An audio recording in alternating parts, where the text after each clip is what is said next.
The New Haven UFO encounter of 1647, often referred to as the Ghost Ship of New Haven.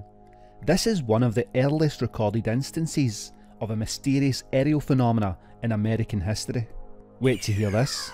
This event has been shrouded in folklore and mystery, captivating the imaginations of many over the centuries. And the story goes that in January 1647, a large vessel set sail from New Haven, Connecticut, bound for England. This ship, constructed in Rhode Island, was laden with goods that the struggling New Haven colony hoped to trade for much needed supplies. The colony had faced numerous economic hardships, and this voyage was seen as a last-ditch effort to salvage their fortunes. The ship's departure was fraught with difficulties. An exceptionally harsh winter had frozen the harbour, necessitating the assistance of local residents to break the ice and to tow the ship out to open water. Despite these efforts, the ship vanished without a trace after it left New Haven. 6 months after the ship's disappearance, in June 1647, a violent thunderstorm struck New Haven, and in the aftermath of the storm, witnesses reported seeing a spectral ship in the sky. This apparition, described as a vivid and ghostly version of the lost vessel, appeared to be sailing against the wind with its masts battered and sails torn. The sighting lasted for about 30 minutes, during which time the ship seemed to disintegrate before the eyes of the onlookers. This sighting was interpreted by the colonists as a divine sign or a supernatural recreation of the ship's tragic fate. The Reverend John Davenport, a prominent figure in the colony, had prayed for the safety of the ship and its crew before their departure. So the appearance of the ghostly ship was seen as an answer to their prayers, providing closure to the grieving community. Over the years, the ghost ship story of New Haven has been retold and embellished.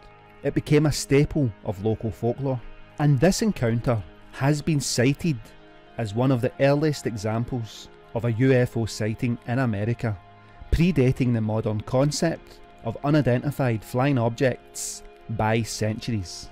The New Haven UFO encounter of 1647 remains a fascinating historical mystery.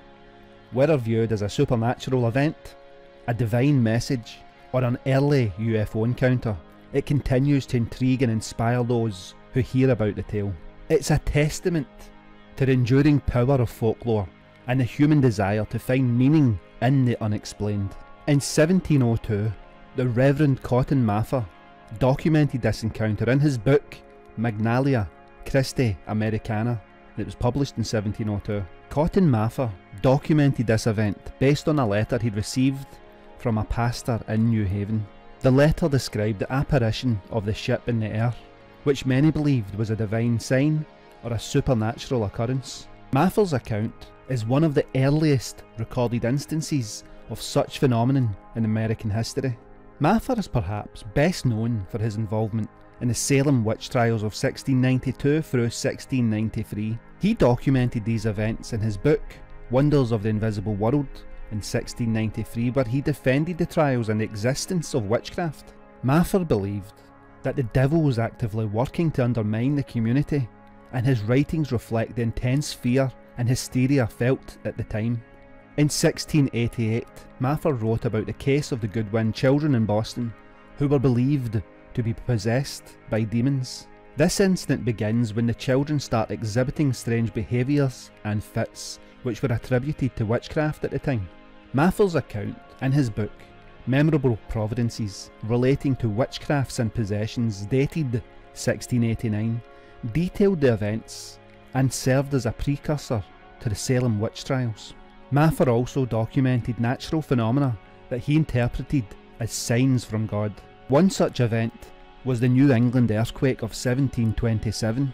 In his writings, he described the earthquake as a divine warning and urged the community to repent for their sins. Another mysterious event that he wrote about was the appearance of the Angel of Hadley during King Philip's War in 1675. In this book, he tells us of this mysterious figure that appeared to the settlers of Hadley in Massachusetts during an attack by Native Americans. This figure, believed to be an angel or a divine messenger, helped the settlers repel the attack. He also chronicled the Great Storm of 1703, one of the most severe storms to hit New England. He interpreted this storm as a manifestation of God's wrath and a call for the community to return to piety and righteousness.